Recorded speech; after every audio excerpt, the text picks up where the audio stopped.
During rounds, the doctor noticed something wrong. The pulse oximeter had slipped off the boy's finger, thinking he'd accidentally knocked it loose. She walked over to clip it back on. The next second, alarms suddenly blared. She immediately felt for the boy's hand. It was ice cold, no pulse. The doctor quickly hit the emergency call button and started CPR on the boy.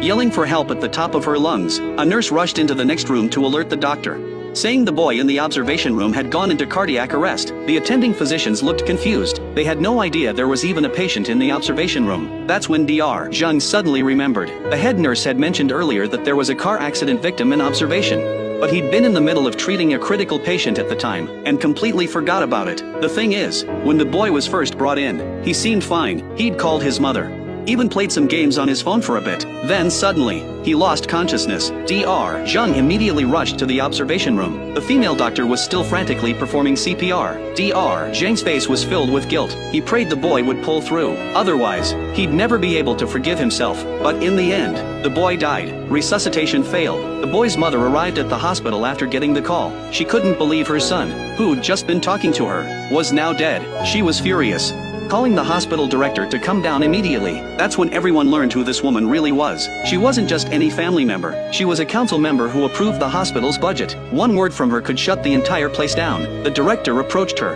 his expression grave. The woman demanded to know why no doctor had examined her son. She suspected a doctor had abandoned their post, leaving her son unattended, which led to his death. Dr. Zheng felt deeply ashamed hearing this. If only he'd been more careful, maybe the boy wouldn't have died. The woman was prepared to sue the hospital for medical malpractice. That's when the head of trauma walked in. The director told the woman that her son wasn't left unattended. He was simply lower in the treatment queue. The ER doesn't operate on a first-come, first-served basis, but prioritizes the most critical patients. The woman shot back, "He's dead, how is that not critical?" The director explained, "The two assistants brought in with your son. One had a ruptured spleen and liver.